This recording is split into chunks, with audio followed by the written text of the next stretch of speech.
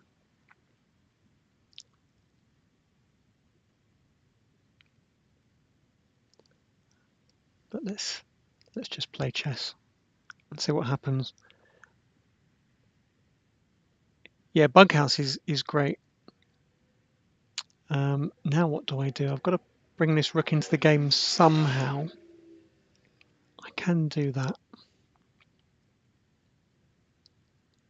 And if he takes it, I go queen b1 check and just take on a2, and I should be winning the game.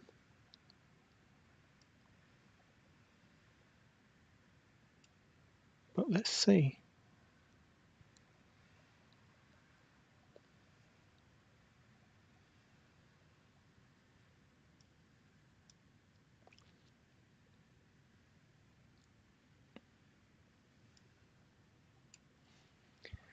Exchange chess is great fun, and normally the teams are there's usually one or two teams with specialists, like players who have like 2200 strength who've got their own openings, and they just want to beat you.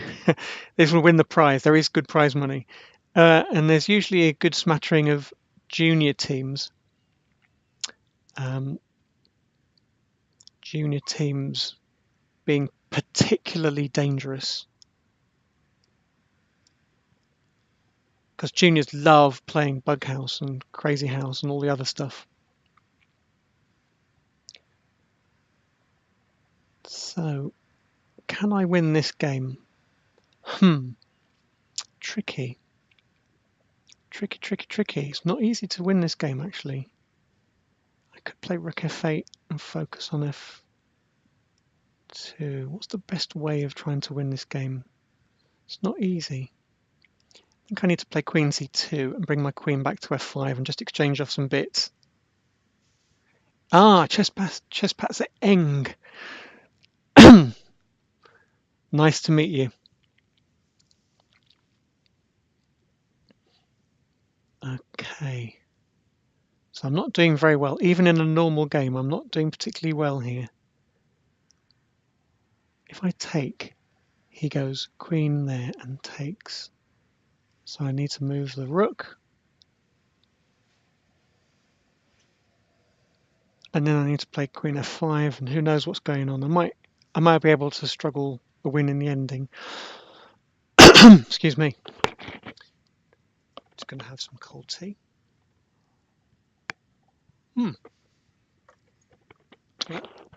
He's offering me the exchange of queens. I can't really object to that, can I? I cannot really object to the exchange of queens. To the exchange of anything is fair enough. We just want to play into the ending, and at this point I should be winning.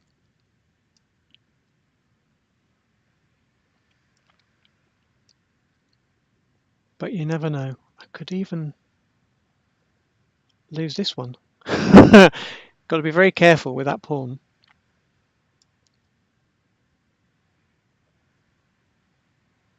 But I'm just going to make some sensible moves. King e5. Yeah, I don't want to let him queen that pawn.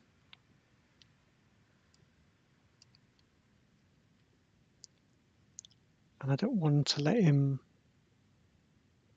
take all my pawns on the king's queen side. But there you go. Maybe I don't have much choice. I do have to win in 35 moves, which I've failed to do. But I'm just hoping to not lose this game. Would be nice. And, you know, my opponent has given me a chance there just to hang on to that pawn, which I wasn't expecting. Oh yeah, it's a win for Peru.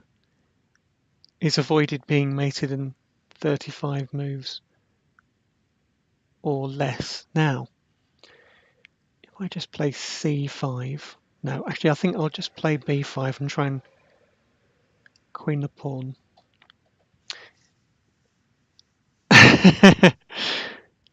There's no danger of these games being published, as long as I'm not losing that rook.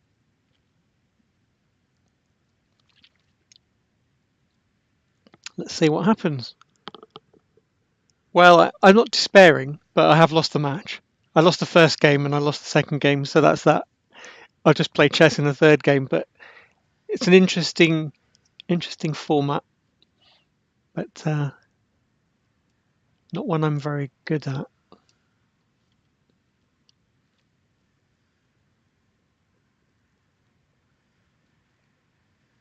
So he's still cracking on with the knight, but I'm not worried. I'm really just trying to queen a pawn and not lose on time. Just keep moving the pawn forward and see what happens.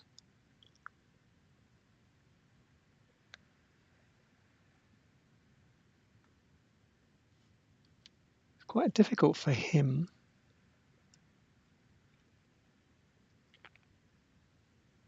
And not that easy for me either.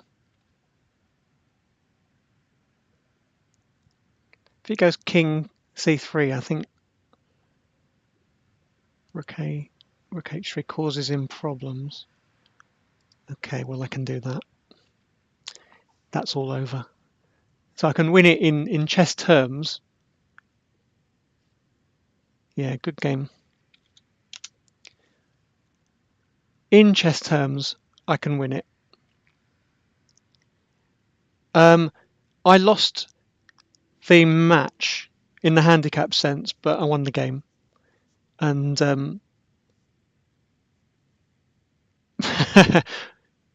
but the match is the thing that counts. Yes, I am knocked out, and I'm just going to play another game.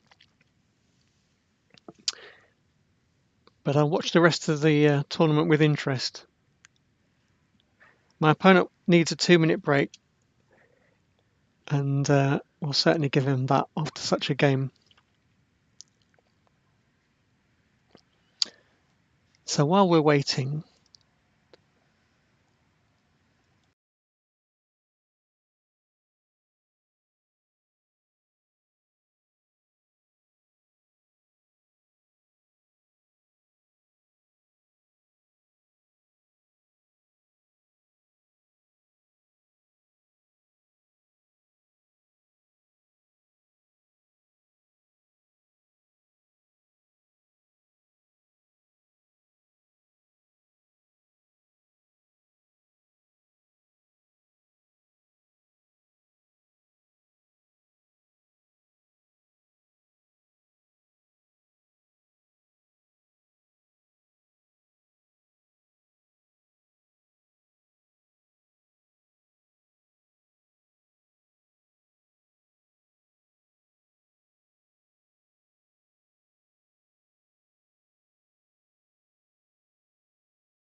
and let's just play chess and see what happens. Now I know my opponent plays g6 moves.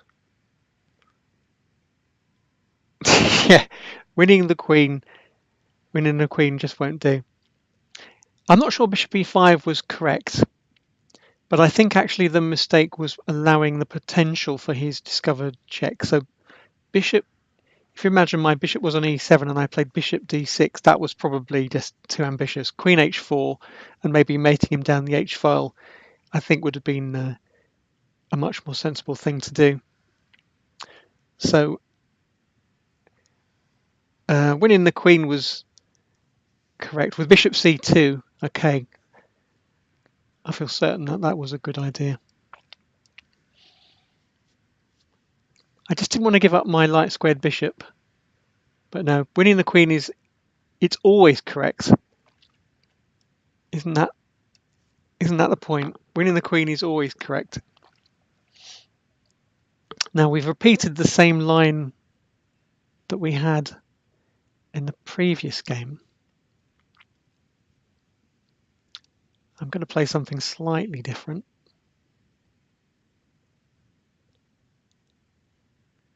But not that different. I'm going to play h4 because I like that against g6. But I'm just not going to play d4 for a while. And if he's tempted by taking on c3 and then taking on e4, I've got queen d4, forking his rook and his bishop on e4, so that might be good. We'll see. Yeah, maybe I was just far too conservative. And you could say that pretty much of any game that I play. Now he's gone. I don't really understand this g5 thing. I'm sure that is never a good move. It doesn't look like a good idea. So I'm going to carry on with my plan, but not with d4. d4 was the only problem.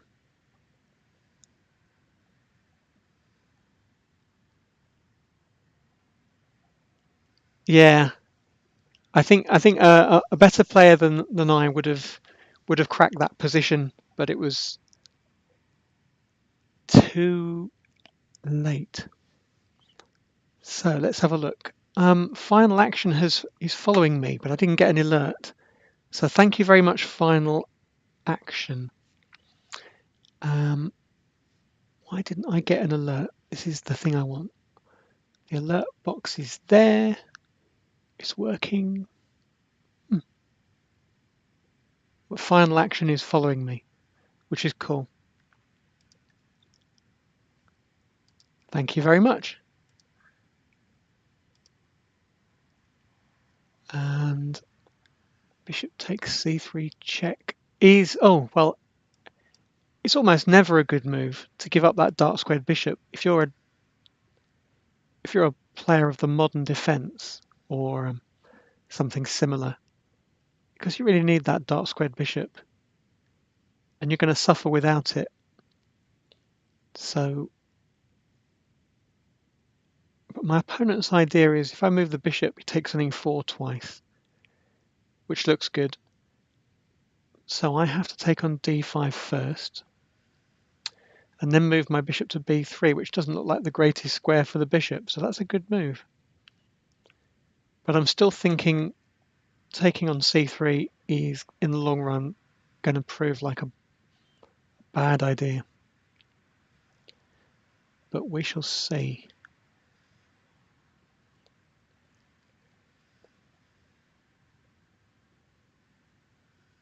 Okay. So this is going to turn into a very different game. If you've tuned into this game for something exciting, you may not get it because I can see the queen's coming off. Bishop d5 was not good. You should have taken the queen. Yeah. You did have a mate in 10 on move 35. You're very cruel. You're very, very cruel, man. I only forgive you because I know you're a good person, but you're very cruel. Okay, so I'm gonna take it because I don't like his bishop on that long diagonal is quite strong. So I'm taking it off, and I might even swap queens off and just play this position the way I normally play chess, which is slowly. The idea being that I want to either open the f file or he plays g4, and that does weaken his pawns. And he's just given me that pawn. It's really generous pawn. I have to take it. So let's do it. Take the pawn. Take the pawn, and then what? Castle. Computer analysis. Yeah. Well, I think one thing is you can tell that I wasn't using a computer. If there was any proof needed that somebody is not using a computer, is Those sort of positions are crunchable by a computer, and a human being might, just flounder a bit. If I'd had a computer at that point, the whole history of my life would be different. Okay, so do I want to play takes on h6 and just crack on, or play g6? That's quite a dangerous pawn, potentially. Knight e7 just seems to win it. Or do I just want to develop some pieces and let him take on g5? I do, really. And I'm more interested in maybe playing a5 and opening up the a file if I can, just to get rid of my weak pawn and open up the a file. So I'm going to do something unusual, which is play knight d4. The reason being, if he takes it twice, I've got bishop b2, and I win the rook with a skewer. And the idea is to get rid of this knight and play a5. So I don't mind exchanging off a set of knights. I do not mind that.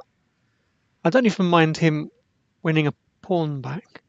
If I can play a5 and take, I've got rid of that weak pawn and I've opened the a file. That's quite a good achievement in my eyes. Okay, here's a technical question. So I've got the alert box set up, and when I test it, it seems to work. Maybe it doesn't. I'll need to come back to that. The sort of boxes that I set up for alerts never seem to work. So you can help me by telling me why that might be.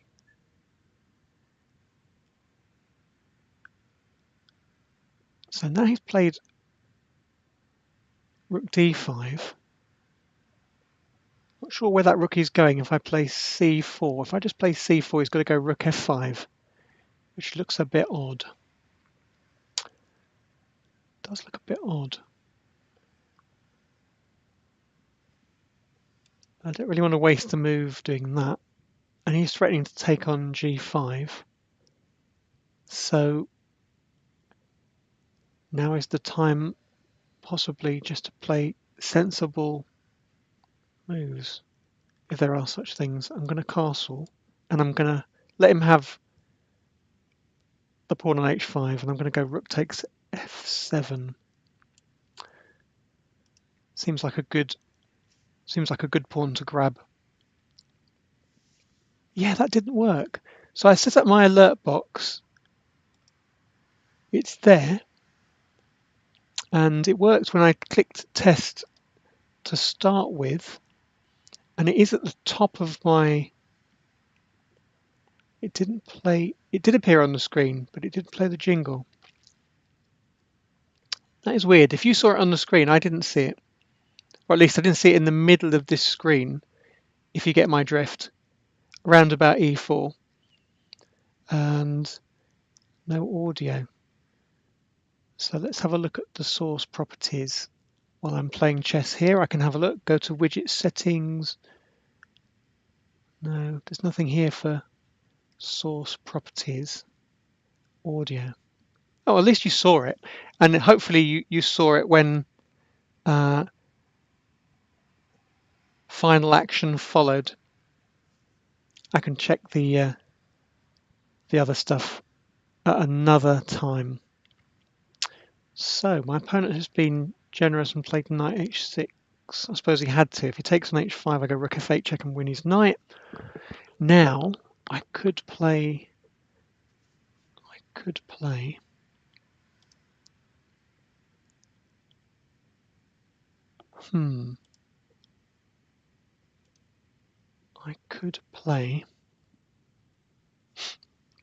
rook g7. Rook g7 with the idea of taking on g5. That does seem like a sensible move. And then he plays perhaps g4. And then maybe he's trying to double rooks on the h file. Yeah, that could be quite dangerous actually. So I've got to watch out for that. Got to watch out for that, but I'm not worried about exchanging off a few pieces. I've just got to move the rook, and I'm trying hard not to get mated on the h file, so maybe I play rook f6, and then he can't play rook f8,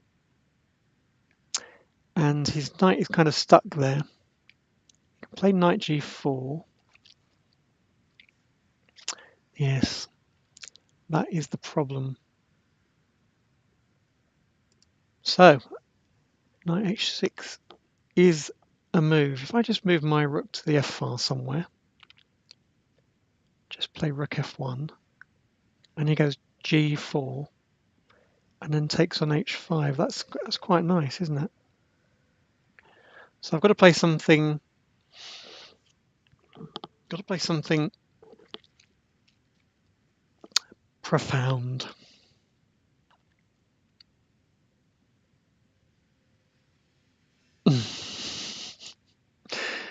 Yeah, my style of chess, such as it is a bit more kind of grinding at the moment. It used to be a bit more aggressive, but these days I'm a bit more kind of positional. I like to think. So if I play rook e7 and he just defends the, yeah, that's not so good.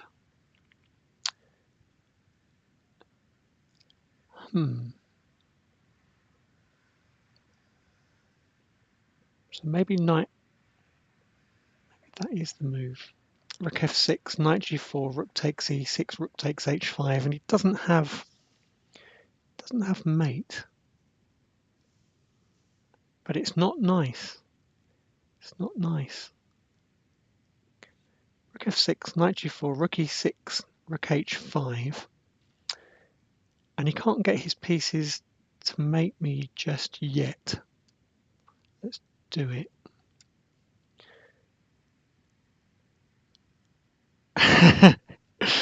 I need a more Simon-esque approach. I probably need just an extra 10 moves. I think that's just, you just have to face facts.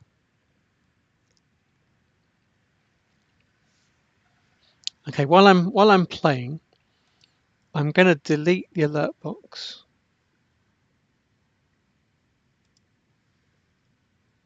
And I'm going to add it again. Alert box, add source, alert box, done. So the alert box is now right at the top, and it's right in the middle. Right at the top of my list and right in the middle. And I don't know about the audio. I don't know quite why the audio didn't work, but I'm not so worried about that. This is all technical stuff. Anybody who's watching this for people playing chess, I apologize. This is my attempt to learn something new. No, I'm adding it in Streamlabs OBS. I'm adding it through the alert, just add sources, and it gives you it without having to do any other setting up. It just gives you the alert box, and you bang it on the front page. The front, literally at the top of the list of sources. So I've got alert box, and I've got view account, which is working, which is really pretty. I've got donation ticker, which only Lewis is featuring on there at the moment. And let's click a test one. Don't worry about it mid-game. Yeah, I have the habit of doing that. If you're using OBS, you have to add it as a browser source. Okay, well, I had to do that. Now I've got to watch out for mate on H1. That is the big issue. So I don't want him to maybe double rooks on the H file, which he could do with a few moves. He could just do that. I have to be ready to exchange off. Maybe I can play bishop d2 and rook e1 and just exchange them off when he does that. Or I could play rook e4, threatening that knight, which probably then has to move to f6 with tempo. And then where am I? Where am I then?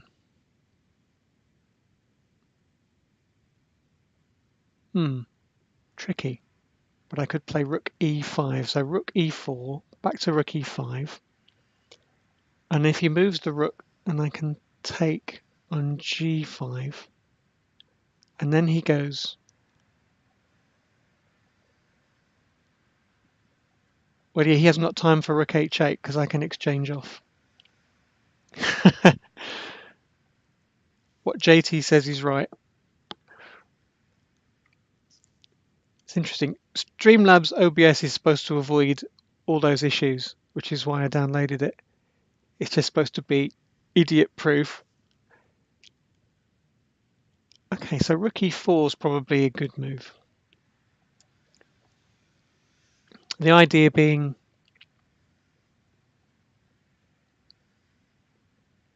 defend d4, attack g4, and then get maybe a tempo to play rook e5, swapping off some material. Happy days, maybe. Right now, I'm not so much worried about time. I'm worried about being left with a lost ending and just being ground down, which is not the ending to this match that I wanted. I want to win the match, at least. Come on. 2-1 for the honour. So now I could get a draw with rook e6, I think. But I want to play rook e5 and take on g5. And yet he has this nasty rook takes d4 and then rook h4. Ay caramba, that is nasty.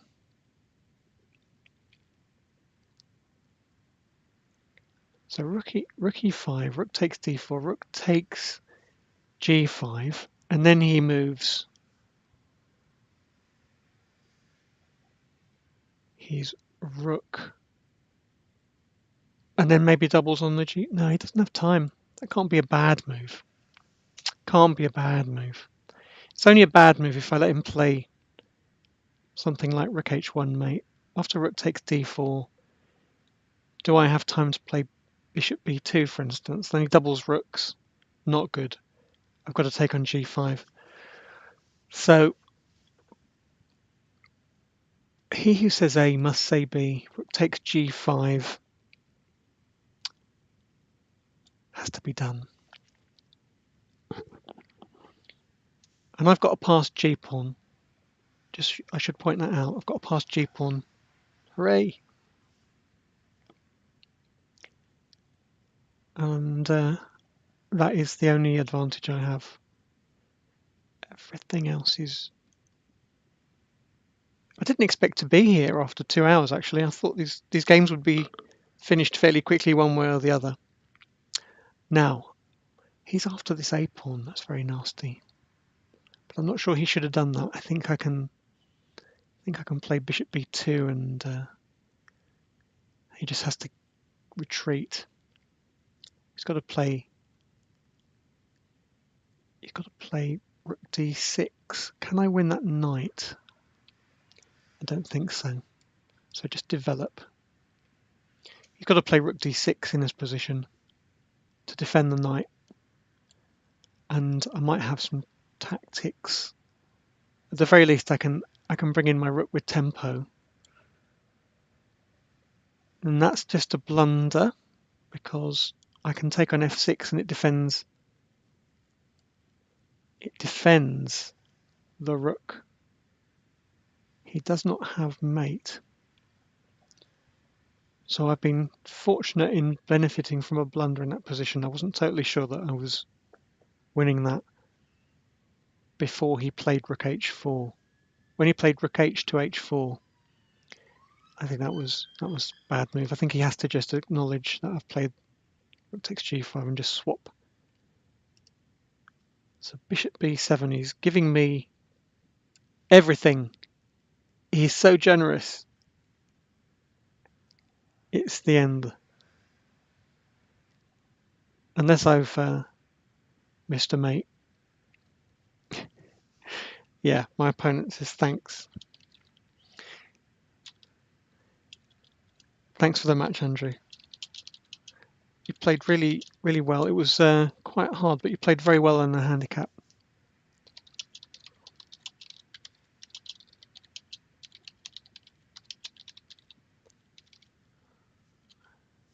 So that was that.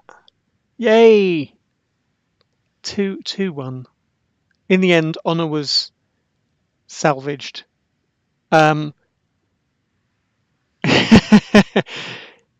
He says, "I feel for you. You must be very frustrated." Well, I am a bit frustrated because it's nice to think that I could win at least one of those games, but I can't. Not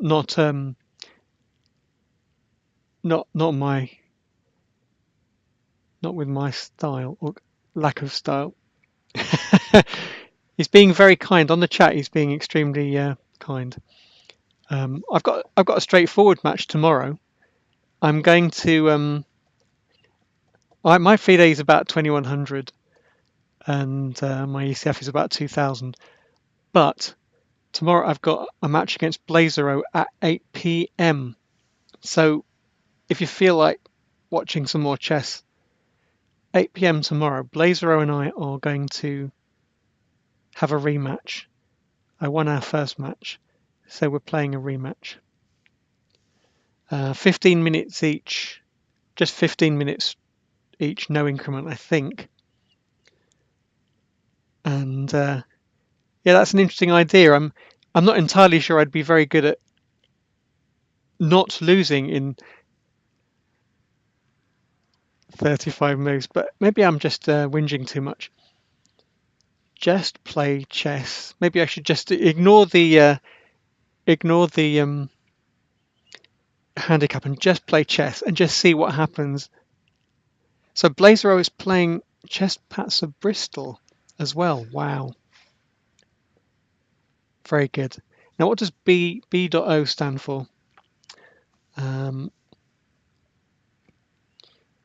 trying to imagine.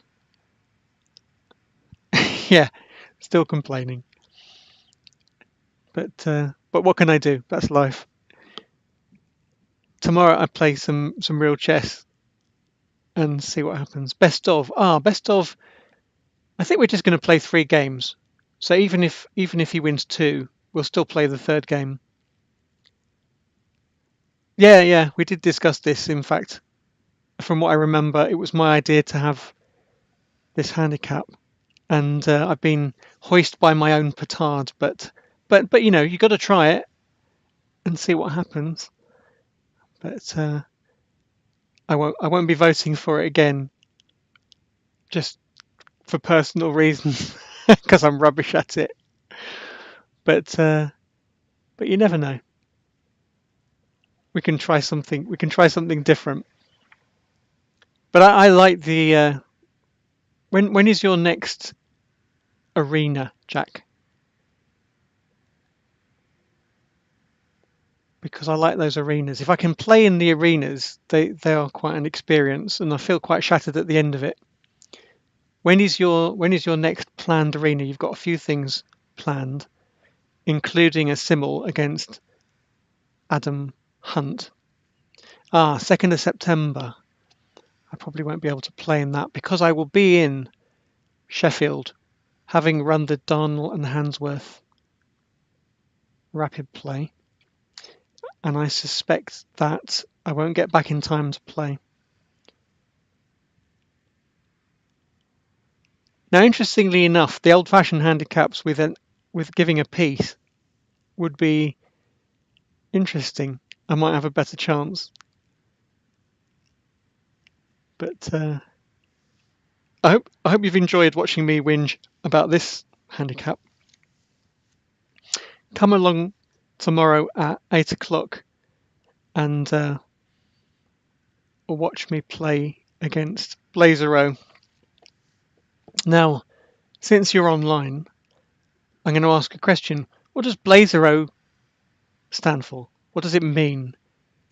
I mean, most people have a handle for a particular reason, even if it's humorous. But what does Blazero mean? Yes, he is a patzer. I can't remember, not a patzer in chess strength, but a chess patzer.